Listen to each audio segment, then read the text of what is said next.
Vai começar mais uma entrevista do Espiritismo BH. Esperamos que você goste.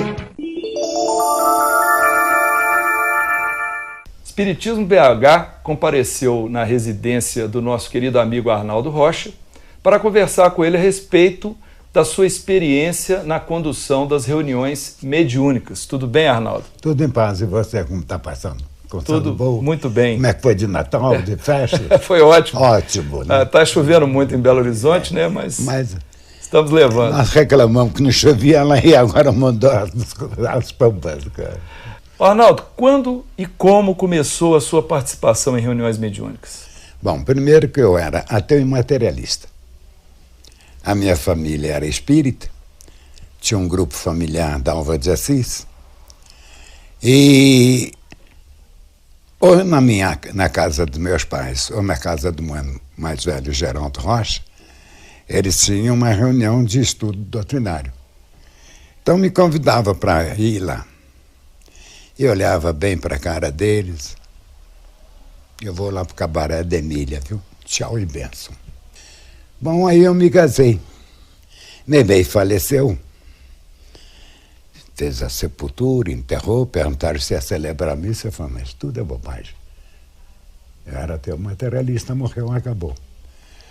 Acontece que durante o período de doença de Memê, que durou 3 meses, eu de 72 quilos de músculo, eu estava pesando 54. Naquela época, 46, o pavor no mundo era tuberculose. Né? Aí eu, quando voltava do trabalho, fechei a casa, nós chamamos uma casa ali em Santo Antônio, e fui morar com meus pais na rua Curitiba, quase esquina de Amazonas. Eu voltava do trabalho, fui dar umas voltas na Praça Raul Soares. Caiu um temporal violento. Eu já estava cansado, até eu subir a Amazonas, eu ia apanhar mais de chuva. Me lembrei que o mano morava um quarteirão acima, ali na rua Timbiras. Cheguei lá, toquei campainha, Luísa, minha cunhada, uma criatura admirável, mandou que eu entrasse. Eu fui, estava o povo assentado, 6, 8 pessoas, não sei. Esse povo vai fazer a reunião espírita. Uma hora que eu entrei aqui, não entro. Aí entrei, ela me deu uma roupa do mano, nós assentamos, mandou que eu descesse. Vamos imaginar que isso aqui fosse a mesa. 3 metros do lado de cá, 3 de cá, o mano do lado de lá, e aqui uma senhora, Eni Fazzanello, uma senhora, devia ter 60 anos, tinha a pele mais enrugada que maracujá maduro. Aí fizeram as preces e eu fiquei assim no cantinho. Começou a reunião, eu olhava para a janela, o temporal caindo, falava, papagaio, que bobagem que eu fiz entrar aqui. Bom, diminuíram a luminosidade, aquela criatura do Eni, como se fosse uma pessoa desesperada, rasgou-se toda, e vomitando sangue, ela teve ruptura do pulmão. E eu olhei bem para aquilo e pensei cá comigo, quando eu estava, acabava com essa história. Olhava, o temporal está caindo. O mano levantou, começou a conversar, falar com aquela criatura, com aquilo, para mim aquilo era aquilo. E eu fiquei pensando, prestando atenção na palavra do mano, fazendo. Sabia que o mano tinha uma palavra tão agradável, paciente. E aí eu olhei para a média, ela havia parado de fazer aquele gesto. Falou uns 10 minutos. O médico está lá parado. Aí perguntou se queria se dirigir a alguém. Eu cá comigo falei, isso é uma palhaçada. Primeiro é um monólogo, agora nós vamos ter um diálogo. Durante o período que o Memê estava doente, ela costumava falar que, olha, a vovó Antoninha vem me buscar. Ela vai me levar para um lugar muito bonito. Você vai ficar sozinho. Ela passou a me chamar de sozinho. Você vai encontrar essa história no livro Entre a Terra e o Céu. Lá ela com o nome de Blandina. Então a vovó cuida de uma organização católica. Né? Aí, meu filho, a criatura falou assim, Memete não dizia realmente, e sim como os portugueses, realmente. Realmente eu gostaria, mas o meu sozinho não vai entender isso agora. Aí eu olhei para a cara da velha, estava lisinha, foi a primeira vez. Não sabia que havia essa transfiguração. Acabou a reunião, não veio conversar uma coisa, outra e tal. O temporal estava caindo, o mano foi me levar em casa. Em lá chegando, mamãe estava sentada com 2 livros na mão. Você compreendeu o que é que aconteceu, meu filho? Eu falei, Luísa já lhe telefonou, mamãe? Eu falei, não. Meu padrinho esteve conversando. O padrinho dela, Monsenhor Horta, era padrinho de Crisma, não sei o que significa isso. Então ela me contou e tal coisa, me deu um livro. Um tal do Evangelho segundo o Espiritismo e o Livro dos Espíritos. Eu varei a noite lendo e não entendi bolhufas de nenhum dos dois. Isso foi no dia 1º de outubro. Dia 2, eu saio de casa, Curitiba, a hora que eu vou atravessando Tamoios, vinha o doutor Camilo Chaves. Doutor Camilo Chaves era o presidente, então, da União. Nós éramos muito amigos, encontrávamos muito, havia uma antigamente ali na Avenida Afonso Pena, entre Rio de Janeiro e Tamoios, uma livraria Oscar Nicolai, não sei se você chegou a conhecer. Então me encontrava muito lá com o doutor Camilo, conversava. Eu sempre gostei muito de história, ele é um homem de uma vasta cultura, ele falou, meu jovem, ele telefonou. Nós estávamos já, entramos, eu subi no Tamoios, nós descemos, fomos caminhando.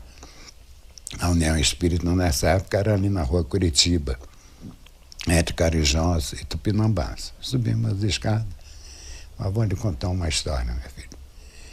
Nós temos uma reunião espírita, explicou o que era uma reunião espírita, etc. Eu estou calado, né? E encerrando as nossas tarefas de socorro e assistência espiritual, Ritinha é nossa mentora espiritual. A mentora é aquela que dirige o grupo, Arnaldo. Eu estou bancando bobo. Então ela estava fazendo a palestra final, interrompeu e falou, estou muito feliz que uma grande amiga foi esclarecida. Então diz ele que ficou pensando, gente, Ritinha nunca fez isso, quem será aí? Que é isso? Ela virou para ele e falou assim, a Irma, que ele chama de Meimei, do seu amigo Arnaldo Rocha. Eu falei, doutor, que hora que foi isso? Não, nossa reunião vai até 9h50 e tal. Aí eu contei. Aí ele me deu um banho de doutrina espírita. Falei, Arnaldo, você vai comprar o que é o espiritismo, o Principiante Espírita, para você começar a estudar o Livro dos Médiuns.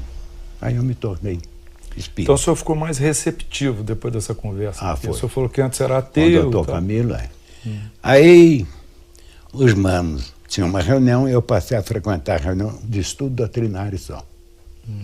Na União? Não, na casa do seu irmão. Aí doutor Camilo fazia uma palestra às sextas-feiras, ele que era responsável, eu passei a frequentar a reunião. Isso foi no dia 1º. Ela faleceu no dia 1º. Essa ocorrência toda foi no dia 11 de outubro. Quando foi no dia 22 de outubro, eu subia, como é que chama aquela avenida que dá lá na Estrada de Ferro? Santos Dumont. Eu subia aquilo, minha mãe dizia que eu andava muito depressa na rua, que tinha uma cachorrada atrás de mim. Eu esbarro com um homem. Uma criatura de seus 30 e poucos anos, modestamente trajada, de chapéu, naquela época usava chapéu, carregando uma pasta. Eu quase que eu jogo o homem no chão. O chapéu dele caiu, a pasta caiu, eu apanhei a pasta, a hora que eu fui entregar para o homem, tinha uma revista antigamente, o Cruzeiro, E saiu uma reportagem achincalhante de Chico dentro da banheira e tal. E eu falei, nossa, mãe, esse homem é o tal de Chico Xavier. Ele aí passou a mão na minha cara. Naquela época, quando passar a mão na minha cara, um dos dois ia apanhar muito, que eu era lutador de jiu-jitsu. Começou a falar, pois é, meu Naldinho. Eu falei, os espíritas todos são doidos. Como é que eles sabem? Tá me chamando Naldinho. Nossa princesinha está aqui. Hoje ela faria 24 anos. Eu falei, é tudo doido. Onde é que eu estou me metendo? Sabe, a pessoa, quando entra num assunto que não está aceitando muito. No meio da rua, de repente. No meio da rua, né? Depois não aí, encontram. O mano tinha ali na Rua Espírito Santo, entre Amazonas e Carijós, uma loja, uma livraria. Nós fomos lá, devia ser 5h30 mais ou menos.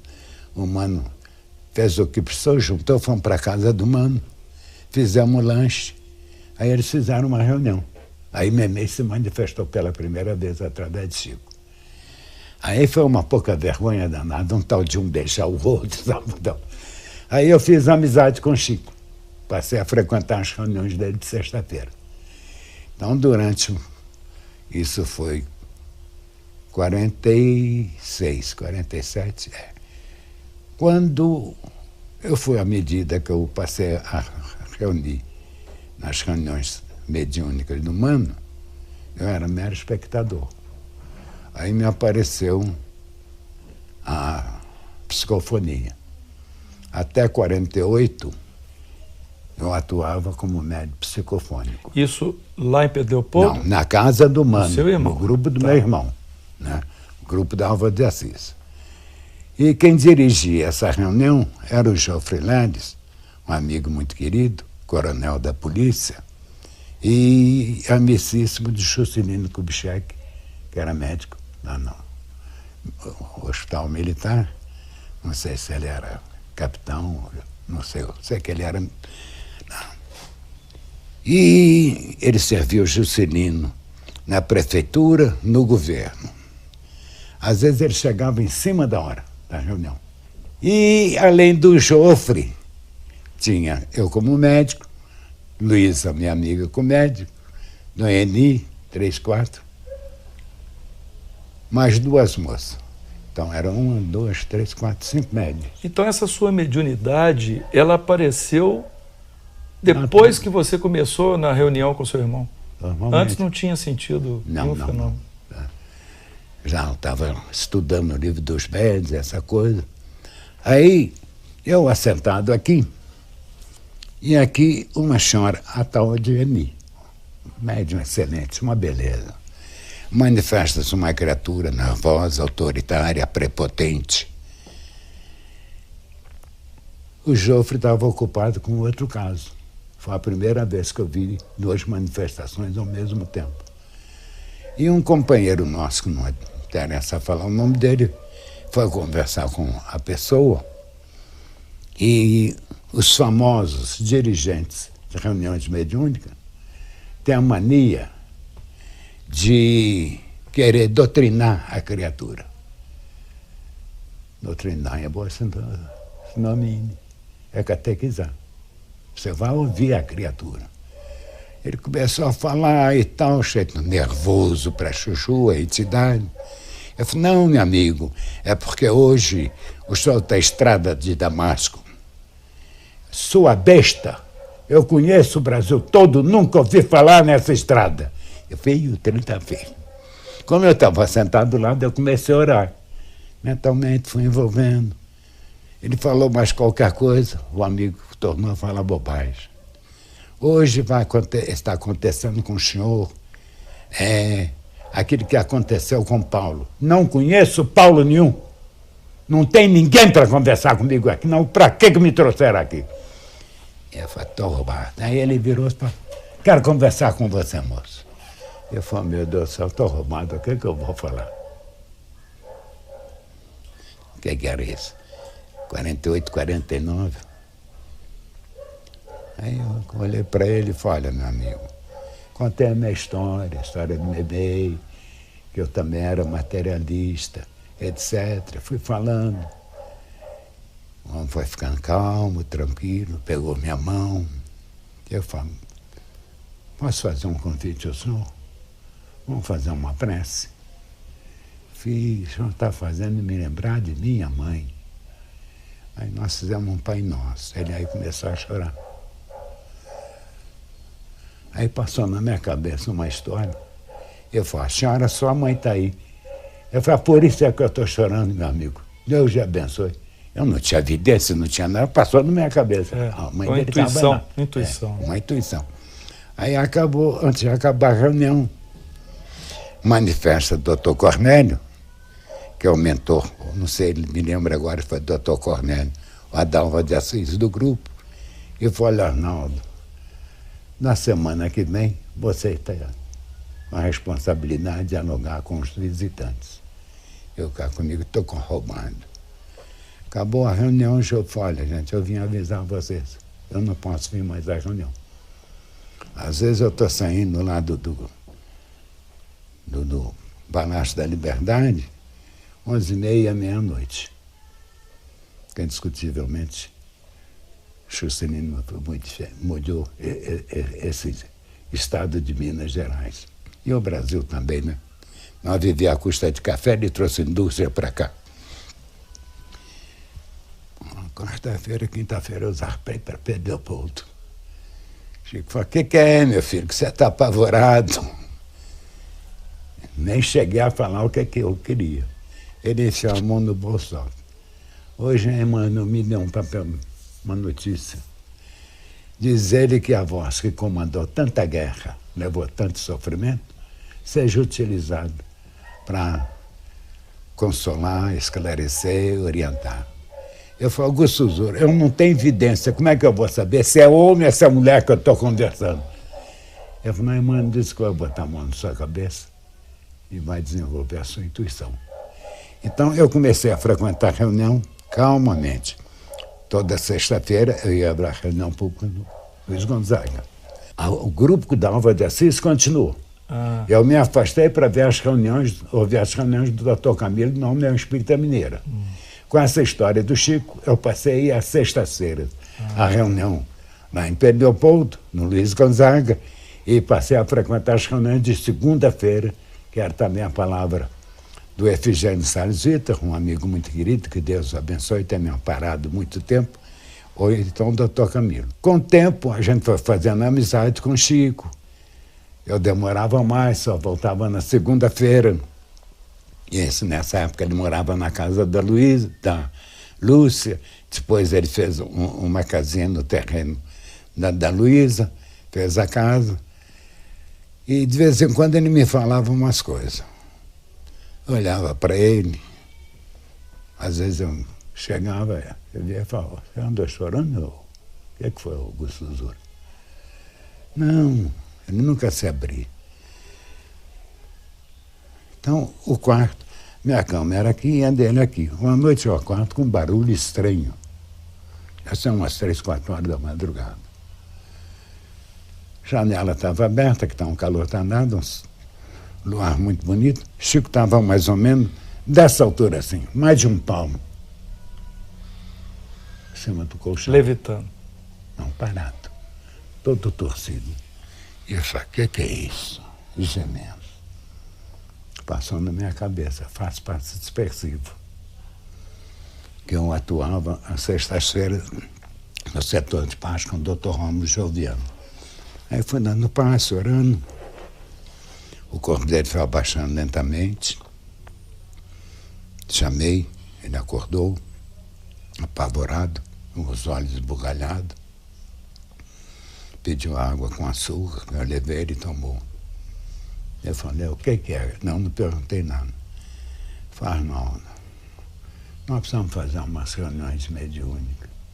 Porque quando eu estava frequentando as reuniões mediúnicas na casa do Mano, Chico, até então, nunca havia aparecido lá. Então ele começou a ir, de vez em quando o Dr. Rômulo Joviano, porque ele reunia às quartas-feiras na casa do Dr. Rômulo Joviano. Rômulo Joviano era o chefão, lá na Fazenda Madeira, onde Chico trabalhava. Aí Ele virou e falou: olha, meu filho, são as entidades adversárias da doutrina, compromissos do passado. Nós precisamos fazer uma reunião mediúnica. Eu falei: Augusto Zura, não inventa moda não, meu filho. Você tem reunião segunda-feira, quarta-feira, sexta-feira. Eu tenho reunião segunda-feira, na quarta-feira e sexta-feira estou aqui. Nós vamos passar a fazer uma reunião mediúnica, às quintas-feiras. Então nós começamos o grupo. Eu queria botar o nome Casa de Allan Kardec, ou Casa Espírita. Chico falou: não, Grupo Memei. Aí começou o Grupo Memei em 52. Então, no Grupo Memei, tinham os amigos que iam de Belo Horizonte para lá, o Mano, a minha cunhada, mais duas amigas, boas médias, e companheiras de Chico, mediunidade. Então, Chico me contou, falou: olha, nós tínhamos essas reuniões de intercâmbio ao tempo de José Xavier, um amigo querido, irmão querido dele. Ele faleceu, nós continuamos com o grupo. Acontece que a pessoa que era responsável para dialogar com as entidades era uma criatura um tanto ou quanto prepotente. E um problema meio desagradável. Alguém sugeriu à pessoa: dá-lhe o evangelho. O Chico entendeu o pé da letra. Pegou o evangelho, tacou na cara de Chico. A entidade foi embora. E o Chico ficou uma semana com o rosto todo inchado. Então ele me contou, falou: mas que besta essa? Eu falei: não, coitado, ele era ignorante. Aí nós começamos a reunião. Aí, um amigo muito querido, o José Gonçalves Pereira, que era um companheiro nosso de São Paulo, era o gerente-geral da Lever no Brasil, era espírita, ia sempre com frequência, ele e o Joaquim Alves colaboraram, nós compramos um pedaço de terreno e fizemos um Memei. Memei era uma simplicidade medonha. Entrada assim, 2 vezes isso, o prédio era uma sala maior do que essa, um vaso sanitário. Hoje o Memei está muito bonitinho, os meninos arrumaram. Aí nós começamos a reunião. Aí, no início, era eu somente que dialogava com as entidades. Era desobsessão, então. De desobsessão. Como eu detesto a palavra de desobsessão, eu costumo falar de reunião de intercâmbio e enfermagem espiritual, tanto para nós quanto para eles desencarnados. Então, o Enio Santos, que era um amigo muito querido, passou a colaborar. Como nós tínhamos naquela época 1, 2, 3, 4, 5, 6, 7 médiuns. Um Chico. Isso. Veio uma orientação do senador Emmanuel. Então, o Chiquinho Carvalho, cunhado de Chico, casado com a Lucila, nós 3 passamos a atender. Cada um atendia um caso, etc, etc. E isso foi até Chico para Uberaba. O grupo continuou. Aí eu trabalhava na Belgo Mineira, eles me mandaram para Brasília. Eu fiquei lá 15 anos. Bom, aí eu voltei para cá. Quando chegou em 83, a situação do Brasil não estava muito boa, não. E a Belgo tinha funcionário com 55 anos de casa. Nessa época o Chico já tinha mudado para Uberaba? Ah, já tinha ido para Uberaba. Quando eu fui para Brasília, ele já tinha ido. Foi para Uberaba em 59, ou 59, 60. Aí, quando eu voltei, fui ver a reunião do Memei. Acabou a reunião, chamei o Chiquinho Carvalho. Chiquinho, por que você está permitindo isso aqui? Tinha mais 2 médios, o mano mais velho, o Geraldo. Ele começou na Umbanda, depois é que ele tornou-se espírita. Essa história de entidade manifestar e mandar tomar banho de descarrego, meu filho, nós fazemos uma doutrina espírita, com todo o meu respeito à Umbanda. Ah, Arnaldo, eu já falei, criou problema. Eu tirei chaveiro fora, a chave do nenê. Eu não volto mais aqui. Aí eu comecei, doutor Camilo, amigo, nós começamos a fazer reuniões e tal. Ele me cedeu uma sala. Eu tinha um grupo de estudo às terças-feiras à tarde, de amigas que os maridos são chatos, não deixam sair à noite. Aí eu fui vendo a mediunidade, 1, 2, 3 até hoje estão conosco no grupo.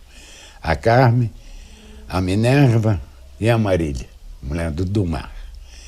E depois eu resolvi organizar uma reunião de intercâmbio. Arranjei um grupo amigo. Aí o Dumar apareceu. Esse grupo era dirigido anteriormente pelo o Fontana. Ele se afastou. Então eu tomei conta do grupo. Cheguei lá no grupo, tinha 20 pessoas. O rapaz que estava dirigindo, o senhor vai dirigir? Não, eu vou vir a reunião de vocês. Levou meia hora fazendo a prece dele. Daí a pouco os 20 médios entraram em trânsito. Aqui, com o Arnaldo Rocha. Levantei baixinho, fui no vídeo de 5 ou 6. Meu filho, não engana não, viu? Fica quietinho. Bom, na segunda semana, dos 20, eu falei, olha, nós vamos fazer, estou vendo, o conhecimento de vocês de doutrina é muito pequeno. Ninguém falou nada. Nós vamos começar a estudar o livro dos médiuns. Vocês vão fazer um favor, trazer o livro dos médiuns, para vocês saberem o que é uma reunião mediúnica. Dos 20, só apareceram 6. Falou que era para estudar, ninguém quis ficar. Dos 6, com o tempo, durante uns 2 meses, nós só fazíamos reunião, fazíamos uma prece, orávamos. Aí nós organizamos o grupo. Foram chegando os amigos. Um dia o Pércio Godoy, que eu falava às segundas-feiras, e quando o Neném e o Peralva estavam doentes, eu falava no salão, estudo, à sexta. Aí Peralva falou, Arnaldo, vamos, amigo, procurar você, quer te conhecer. Pércio Godoy é uma bela companheira. Homem de uma formação doutrinária, médico, professor na Faculdade de Medicina. Começamos a reunir. Ele veio e falou, não, você faz o melhor muito do meu pai. Família espírita. A entidade se manifestava, só falta você fazer o que ele fazia, põe a mão no queixo e ficava ouvindo o espírito. Eu falei, para dialogar com uma pessoa, ele tem que deixar ele falar. Então, o Pércio começou a frequentar a reunião. Falei, Pércio, Deus não está passando bem. Quarta-feira, você dirige a reunião. Falei, eu posso? Falei, você não é médico? Você não faz anamnese dos doentes? A mesma coisa, você pode ouvir os doentes conversar com você. Aí o grupinho foi crescendo. Hoje nós temos 10 médicos. Isso desde 83, então? Desde 83. E, então, esse grupo que o senhor dirige hoje na União, ele tem essa origem desde essa época? Tem, desde essa época. Aí um amigo passou a frequentar o grupo, virou Fernando. Por que nós não fazemos psicografia? Meu filho, eu faço reunião de desobsessão, de intercâmbio de enfermagem espiritual. Não mexo com reunião de psicografia, não. Então, na sua reunião, é só psicofonia? Só psicofonia. E o critério que o senhor usou ao longo desses anos para admitir outros médiuns psicofônicos? À medida que eu vou conversando com a criatura, vendo até onde vai a sinceridade dele e o conhecimento doutrinário. A única coisa que você faz dentro da doutrina espírita é dialogar com os espíritos. Eu tenho aprendido muito mais com eles que com os livros que eu leio. As pessoas que frequentam a sua reunião dizem que o senhor gosta de chamar o seu grupo, a sua reunião, né, de reunião de pronto-socorro. Pronto-socorro. Por que o senhor trata dessa forma? Você estava presente. Pércio Godoy, Dumar, eu, Arnaldo, para atender as manifestações. Se médio A está aqui, médio B está aqui, O salão lá não me comporta. Eu sempre ponho um médio, um neutro e outro médio. Então, 3 manifestações concomitantes. Até 4 às vezes a gente permite. Desde que não sejam manifestações juntas. Não, você está atendendo, entrando, manda ele controlar. Primeira coisa do médium é ele aprender a se controlar. Tudo tem hora. O médium psicofônico, né? Médium psicofônico. Aí o Pércio, Deus o chamou. Como o Marcelo, filho dele, já frequentava, é o pai cuspir descarrado, maneira de falar. Então, hoje, do Mar, eu, o Marcelo e o Silas, o filho do Domar. Esses são os que doutrinam, são os dialogadores. 4 manifestações ao mesmo tempo. Só que eu falo, vocês vão dialogar. Não tem que gritar nem nada. Você está conversando com ele, calmo e tranquilamente. Nas casas espíritas é incomum manifestações simultâneas. Geralmente é uma de cada vez. São grupos pequenos, 6, 8 pessoas, mais ou menos, de modo geral. Então, a primeira vez que o Pércio foi à reunião que ele viu, eu falei, Pércio, isso aqui é um pronto-socorro, meu filho. Nós temos, naquela época, tem 8 médios. Então, trânsito, cada um entra, você vai e atende. Então. O senhor me convidou para ir na última reunião agora de 2011, e eu fiquei muito honrado e, como visitante, eu também estava curioso. E teve um certo momento que eu observei que realmente tinha acho que 6 manifestações simultâneas.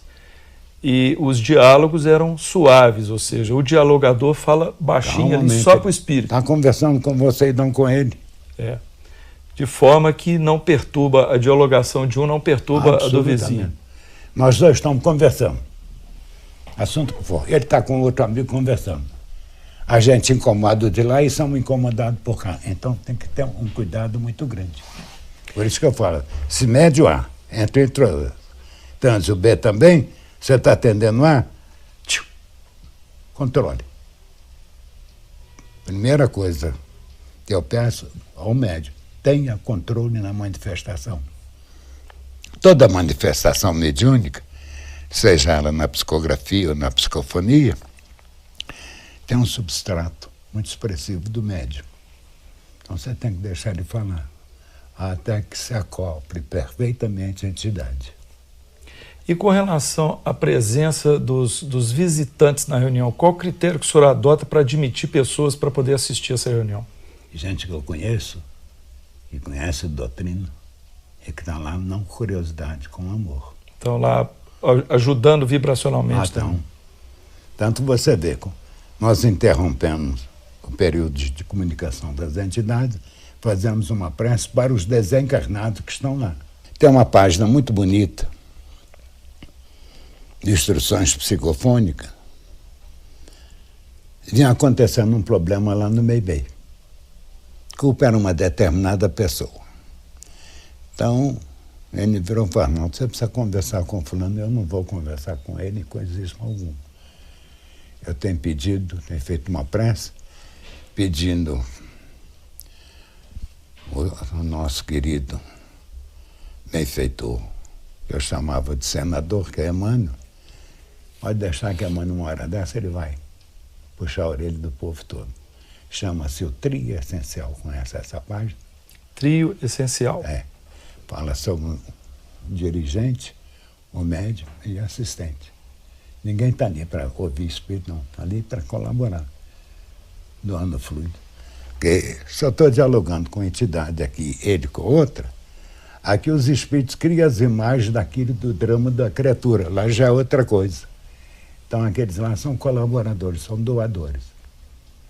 E as manifestações dos mentores, eu digo, após o atendimento aos socorridos, né, vêm as manifestações dos mentores. Isso é uma prática comum, habitual? Faz-se, por exemplo, interrompe-se o trabalho do socorrista... Após a prece que nós fazemos, em benefício do desencarnado, aí fazemos uma prece em benefício das criaturas enfermas, etc., aqueles que colocaram o nome, ainda fala. Mentaliza pessoas que vocês estão pensar uma coisa, mentalizar outra. Então aí nós deixamos, começamos às 7h30, Quando é ali para volta de 8h40, aí nós oramos para a manifestação dos amigos espirituais, os benfeitores. Quais são esses benfeitores que já passaram por essa reunião, que o senhor se lembra assim, que se destacaram mais? Se eles estiveram por aí, eles mostraram a cambada toda. Chico, Emmanuel, Teresa de Ávila. Outro dia fiquei engasgado até aqui, porque veio Lívia, e meu ombro doía para chuchu. Eu emocionado. Foi, gente, tinha mais de 50 anos que eu não ouvia Lívia. Lívia do há 2000 anos. Sim. E eu emocionado, foi, gente. Estávamos reunidos lá em Pedro Leopoldo. Chico, Clóvis Tavares, Romanelli, o Joaquim Alves, de São Paulo. Aí, eu não me lembro se foi Romanelli que começou a conversar com o Clóvis, ambos de uma vasta cultura, sobre Lívia. Aí eu olhei para a cara de Chico, as lágrimas escorrendo. Ele falou, meus amigos, estão nos aconselhando para com essa conversa e fazer uma prece. Aí a Lívia veio manifestar. A Lívia manifestou. Então, o dia que ela manifestou, ficou numa emoção medonha. Aí eu com dor no ombro, que eu nem podia me movimentar, pegar peso, arrebentei isso tudo aqui. Ela botou a mãozinha aqui, dessa época para cá a dor acabou. Mas eu continuo com dificuldade de movimentar o braço. Então, ela, Lívia, Pastorino já veio, Romanelli ainda não, Serinto. Eu posso voltar no Pastorino? Pode. O Pastorino, ele teve um papel importante na época lá de Pedro Leopoldo, porque ele ajudou com uma gravadora que o senhor usou para fazer o livro Instruções Psicofônicas e o Voz do Grande Além, não é isso? O Pastorino. E como é que foi essa manifestação dele contar essa recente? História. O Pastorino era padre. O Pastorino serviu lá no Vaticano muito tempo. Aí ele teve uma briga de foice danada, uma politicagem medonha. Então ele resolveu vir para o Brasil, mas como padre ainda. Aqui ele com um grupo de outros padres que queriam casar, fundaram a Igreja Católica Brasileira. Com o tempo, ele, conversando com alguém, o Cheito deu-lhe de presente um livro dos Espíritos. Ele leu aquilo e falou, Arnaldo, o queixo caiu. A beleza no livro dos Espíritos, ele aí começou a estudar doutrina espírita. E começou a frequentar lá em Pedro Leopoldo. Neném já funcionava. Mas ele morava no Rio, né? Ele morava no Rio. Uma vasta cultura. Então, numa reunião de sexta-feira, nós estávamos lá conversando, eu contando para ele como é que era a reunião de quinta-feira e tal. Eu posso ir? Fala, te convido. Aí nós fomos. Ele ouviu aquilo, acabou. Quando na reunião de segunda-feira, eu fui a Pedro Leopoldo para aproveitar, em vez de ficar aqui, ele estava lá. Ele falou, Arnaldo, você disse que tem uma amiga que está aprendendo, está estudando taquigrafia. Isso não resolve, Arnaldo. Nós estamos lá no Luiz Gonzaga, o gravador no chão. Era um animalão desse tamanho. Tem um retrato dele lá agora no Luiz Gonzaga. Pesava uns 10 quilos, hoje é pequenininha. O braço até doía de carregar aqui. Ele levantou e falou, não, isso é para gravar isso. Nós estamos perdendo palestras admiráveis. Mera coincidência. Emmanuel encerrou a palestra e chamou para que ele ficasse perto de Chico. Ele ficou muito emocionado, achando que Emmanuel ia falar qualquer coisa. Ele falou, meu amigo, faz uma prece para uma pessoa que você ama muito. A mãe dele se manifesta. Ele chorava. Eu falei, não, Arnaldo, fica, grava isso. Aí quando fizemos tudo, organizamos, mandamos para ele, tem por aí em qualquer lugar a carta dele. Graças a Deus eu estou ajudando vocês a levar um livro para muita gente compreender o que é uma reunião mediúnica. E foram 2 livros, né? 2 livros.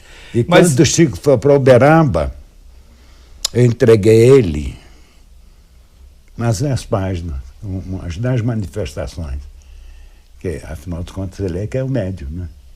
Eu falo, Augusto Zura está aqui. Isto nunca foi publicado.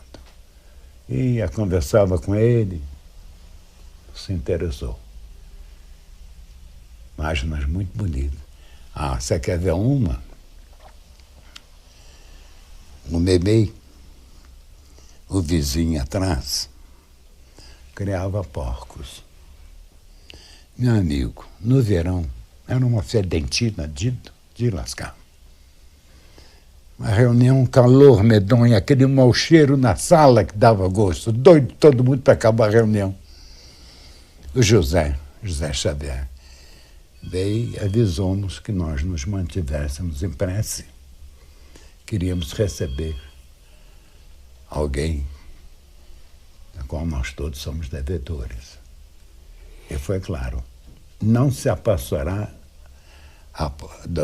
do psiquismo de Chico. É por teledinamismo. Nós começamos a orar. A sedentina acabou. Um cheirinho de rosa na sala que foi uma beleza. Aí Teresa Dávila comunicou. Então foi um fenômeno, efeito físico. Está lá no livro, conta essa história. Acabou a reunião, a fedentina continuou. Mas Voltou, como fedia, gente. Voltou não me normal. criava porcos, tinha mais de 30 ou 40 porcos. Não podia falar não, porque ele era o irmão dele. O Chico Gonçalves frequentava a nossa reunião. E ele tinha açougue, então ele era uma porca. Um mau cheiro horrível. A carne de porco é muito boa. Voltando ao assunto da manifestação do Pastorino, quando ele se manifestou aqui na União Espírita, agora, recentemente. Foi, assim, interessante a comunicação dele? Foi uma comunicação de amigo. Expressão. Falei, Arnaldo, tem frequentado, tanto quanto possível, a nossa reunião. Que eu tenho outras tarefas, ponto pacífico. E estou gostando de ver o grupo fraterno, amigo. Ele tinha uma maneira de se expressar. Só se faz um grupo mediúnico quando as criaturas se amam e se respeitam. Isso ele sempre falou comigo, ele repetiu isso. E é verdade. Ele já se manifestou uma vez. Fora disso, já de quando em quando, atualmente com mais continuidade, digamos assim, é Chico. O Chico Xavier, ele, depois do desencarne dele, ele já manifestou na sua reunião quantas vezes, mais ou menos? Umas 5 ou 6 vezes. Umas 5 ou 6 vezes. Você esteve lá semana passada e você ouviu a palavra dele. Eu estive lá, mas eu assisti a última. Eu estou perguntando ao senhor sobre as anteriores a que eu fui. Né? Então já tem assim, uma meia dúzia de comunicações. Vamos então falar um pouco sobre... Vou te contar uma história. Então conta. Não sei se eu já lhe falei isso. Chico virava para mim de vez em quando e falou, meu filho, quando eu voltar para lá, as lágrimas correndo, eu vou pedir aos benfeitores que eu quero o meu corpo. Eu estou cansado dessa roupa. Aí Chico se manifesta, eu me lembrei da história, fui abaixar para falar com ele no ouvido, ele, olha para mim. Eu olhei, em vez de dizer a cara do Chico, que a gente está acostumado. Do médio, né? Uma loura bonita para chute, olha azul. Ou seja, a forma perispiritual dele de mulher. Aí eu virei e falei assim, papagaio, que isso, gente? Ele riu e desandou. Quando ele que eu vi como mulher, o tom de voz mudou. Ficou uma voz mais feminina, etc. Acabou a reunião, o do Mar, que escândalo seu é aquele? Aí eu contei para ele. Aí uma amiga nossa, que tem uma boa evidência, fala, Arnaldo, eu vi o Chico virar uma mulher. Bonita mesmo. Quer dizer, é a forma perispiritual que ele prefere. Ele prefere. Mas quando ele se manifesta para as pessoas, ele se mostra como o espírito, né, se mostra como Chico. Giuseppe Supra, lá no Egito, há 3.500 e tantos anos atrás, até 1850, em Barcelona, sempre foi mulher. Então, uma vez eu perguntei a ele, foi Augusto Zura, eu posso fazer uma pergunta? Sabe o que é que você vai perguntar? Ele falou, não sabe não. Você vai perguntar por que é que eu vim como homem? Eu falei, conversar com o Chico é meio perigoso, viu? Antecipa as coisas, né? Ele falou, meu filho, quando eles me chamaram, a primeira imposição dos benfeitores espirituais, você vai nascer como homem, porque através dos séculos, os séculos é que tem atrapalhado a sua caminhada. Vamos falar então da manifestação do espírito Chico Xavier, que eu presenciei, que o senhor me convidou para... Através do Wagner Gomes da Paixão. O médium foi o Wagner, né? Wagner Paixão. E foi a última reunião do ano. Eu tive a honra de ser convidado e estava... Uma alegria nossa. Estava muito próximo ao médium e tive a oportunidade, inclusive, de gravar a manifestação. E eu, na minha visão, eu notei um carinho imenso que o senhor, e uma alegria muito grande que o senhor estava no momento dessa comunicação. Então, todas as vezes que o Chico se manifesta, o senhor tem esse sentimento de alegria, eu vou de lhe amizade? contar uma história. Eu tenho um hábito, quando me preparo para essa reunião, eu sou notível, durmo tarde. Só que na sexta-feira me dá um sono medonho. Eu tenho que desligar a televisão e ir dormir. Então eu tenho um hábito, horário, quando eu saio para reunião, e fico pensando, pô, gente, fulano, quem sabe a gente pode ter a palavra de fulano ou de Beltrano. E falei, gente, quem sabe Augusto Zura podia encerrar para nós a reunião. Então, a hora que eu vi que era ele, eu me emocionei para si. O que o senhor me diz dessa manifestação em termos do seu testemunho, o senhor que conviveu com o Chico, da manifestação do Chico pelo médium? Que sinais o senhor viu que identificaria falando assim, é o Chico? Responda a você como eu respondi o Dumar, que ele fez essa mesma pergunta. O Dumar é Francisco de Paula Cândido, ou Francisco Cândido Xavier, se você quiser. A primeira vez que eu vi uma manifestação do Chico, numa reunião à tarde, no tempo ainda do Honório lá na União, terminou a palestra, o Honório pediu para o povo entrar em silêncio, eu tinha um bloco de papel na frente. O Wagner psicografou uma mensagem de não sei quem, parece o doutor Camilo, alguém lá da União, parou, levantou assim o rosto e fez assim. E eu falei, isso é o Chico. Só pelo movimento dos lábios? Chico tinha maneira de fazer assim. Como para umedecer os lábios. Aí gravou-se essa palestra. Só que, infelizmente, a criatura que gravou emprestou para alguém, esse alguém disse que perdeu agora. Uma bela palestra. Uma bela palestra. Palestra que muita gente conheceu o Chico, a maneira dele falar. Ele se dirigiu a duas pessoas que estavam lá embaixo, né, presentes. Uma senhora que frequentou muito o Luiz Gonzaga. Ele falou, ô, fulana, como é que você vai? Eu falei, gente, quem será? A senhora estava chorando de alegria. Eu falei, levanta, minha senhora, a senhora quer conversar? Não saía, a emoção não saía. Sr. Arnaldo, eu vou publicar no final dessa entrevista essa fala do Chico através do médium. As pessoas vão ouvir, vão julgar, vão perceber o sotaque do Chico, a rouquidão da voz. Realmente é uma manifestação com uma autenticidade impressionante, inclusive o conteúdo moral da mensagem. Sim. Claro que... Palavra simples, calma e tranquila.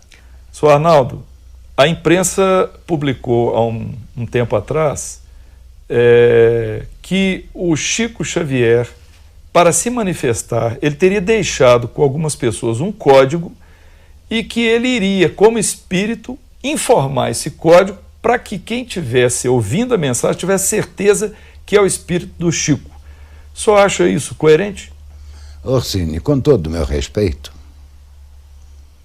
estou sabendo disso pela primeira vez. Nunca vi, ninguém me falou. Não vou falar que eu tenho a pretensão. Eu conheci Francisco Cândido Xavier, uma criatura de uma humildade, de uma simplicidade. Logo quando eu fiz amizade com ele, prepotente, atrevido, eu fui tendo vergonha das minhas atitudes diante da simplicidade, da humildade e da paciência. Sinceramente, não acredito nisso, não. Parece uma incoerência com uma criatura que defendeu o fenômeno mediúnico. Com humildade, com sinceridade. Quando chega a vez dele manifestar, é só para um grupo pequeno com um código. Pois, parece sim. Algo incoerente. Você ouviu a palavra dele outro dia. Bom, então nós vamos encerrar a entrevista com o Arnaldo Rocha e em seguida vamos reproduzir a gravação que nós fizemos no dia 14 de dezembro de 2011, poucos dias atrás, na reunião que ele dirigiu, onde houve a manifestação do espírito Chico Xavier através do Wagner Paixão, e deixamos ao julgamento dos queridos internautas essa belíssima mensagem de Natal que foi deixada para todos nós. Arnaldo, muito obrigado, viu? Aqui agradecemos nós. Boa ideia você ter. Encerrar isso com a palavra de Chico.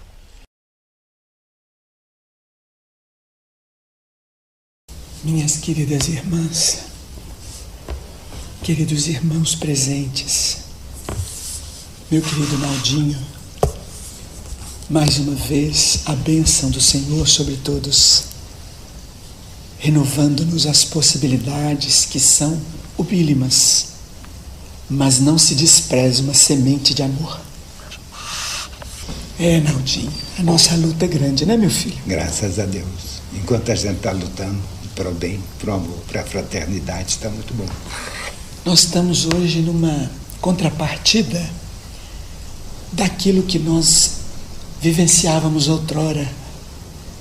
Tem muita gente hoje lutando contra si mesmo para manter a luz divina, porque nós no passado, quantas vezes tiramos o Cristo das religiões, e agora, meu amigo, nós temos que correr e lutar para levar Jesus aos corações, a par de toda dor e sofrimento.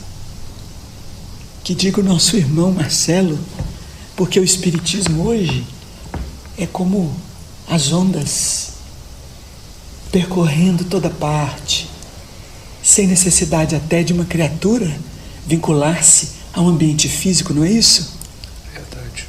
A mensagem segue e o amor é proclamado. Porque sem amor, Naldinho, é mero exercício, né, meu filho? Não se faz nada. É mero, nós nos enganamos mero movimento. Nós estamos vendo a sua sala florida e a gente fica a imaginar a beleza dos encontros fraternos, quando as criaturas vão entendendo que personalidade escraviza. Nós observamos os médiuns, cada qual com seu talento, e vamos pensando assim em reflexão, Naldinho, do quanto nós precisamos de renúncia, porque muitas vezes nós exigimos muito dos solos, exigimos muito das plantas, mas nem sempre pensamos como está esse solo, se essas plantas estão sendo bem tratadas. Não é isso, meu amigo? Sim, perfeitamente. Olha, nós estamos numa caminhada em que o amor é tudo. E a gente fica pensando quanta conquista, mas também quanta confusão, né, meu filho? Graças a Deus. Nós temos, infelizmente, que lutar contra uma rocha chamada personalidade. Nós temos uma soma, né, meu filho, de experiências, e nem sempre essa luz diáfana, suave do Evangelho consegue dissolver, não. Às vezes é preciso requisitar os oceanos para dar aquelas lambadas, né, meu filho? Ô, Naldinho? Chega uma hora que a idade autoriza a gente a ter algumas regalias, né, meu filho? E ai de nós se não fosse isso, já pensou? Se bem que nós temos exemplos aí duros, né? Mas chega uma hora, para quem trabalhou no bem, que há assim uma tranquilidade, né, meu filho? Quem semeia sempre recolhe, né, meu filho? Meus irmãos, a lembrança do Natal é sempre enternecedora, porque o Natal é, acima de tudo, a recordação de que o amor divino esteve entre nós. Não importa o meio, a forma com que as pessoas comemoram, buscam a sua realização. Quem estudou o Evangelho na luz espiritual que nós conhecemos pelo Espiritismo não deve julgar ninguém. Todos são irmãos. Quem não se equivoca, quem não erra. Nós não podemos cristalizar a mente, o coração no erro. Nenhum de nós é suficiente sozinho. Nenhum de nós é bastante diante da vida, seja no lar, na profissão. No ideal espírita, então, oh meu Deus, nenhum de nós é suficiente. As nossas ideias não são as melhores. Elas podem ter, sim, notas de acerto, mas não são as melhores. O que é melhor em nós é a nossa capacidade de comunhão, de respeito, de solidariedade, de incentivo ao bem. Mas nem sempre é isso que nós vemos. Nós precisamos fazer no Natal esta reflexão sobre a nossa vida. Às vezes não conseguimos cumprir os nossos compromissos. Quantas vezes não conseguimos permanecer ao lado de pessoas? Quantas vezes não temos o recurso financeiro com que sonhamos? Quantas vezes não temos os talentos que já identificamos nos outros? Quantas vezes não temos a luz espiritual que já podemos entender pelo estudo, pela observação? Às vezes não temos nem mesmo a mediunidade, mas não duvidemos. Deus fala até pelo vento. Como lançar companheiros de trabalho à sarjeta impiedosamente? A crítica ferina é o veneno que nós produzimos e que retornará para nós após procurar o alvo das nossas inimizades, dos nossos desacordos, dos nossos desentendimentos. Deus não espera isso de seus filhos. Nós temos direito de produzir o que quisermos, mas nós, diante de Deus, não merecemos esse tipo de cultivo das sarças, dos espinheiros no próprio coração. Nada na vida é injusto, nada. Nós dizemos isso com muita tranquilidade. A vida do ceareiro do Evangelho nunca será fácil, nunca, enquanto a terra estiver vivendo essa dualidade. Nós todos precisamos nos unir no bem, pensar no bem, usar de misericórdia. Se desejamos tanto que Jesus seja misericordioso conosco, que nos valha em nossas enfermidades, que nos valha em nossa abundância, que nos valha em nosso lar, para aqueles a quem amamos, por que não vamos pensar nele de modo universal, se o Espiritismo é o retorno dele à nossa vida, para que possamos viver dignamente? Oh, meus irmãos, nós estamos num templo em que muitos testemunhos foram dados, impregnando a história da instituição. Nós precisamos muito pensar que o nosso papel não é o do advogado do diabo, na linguagem popular. O nosso papel, onde estamos, como estamos, com os valores que nós carregamos, é o de apacentar as ovelhas. Lembremos de Simão Pedro. Pedro, tu me amas? repetida a indagação 3 vezes: apacenta as minhas ovelhas. Apacentemos as ovelhas de Jesus. Não necessariamente elas estão no nosso aprisco, estão por toda parte.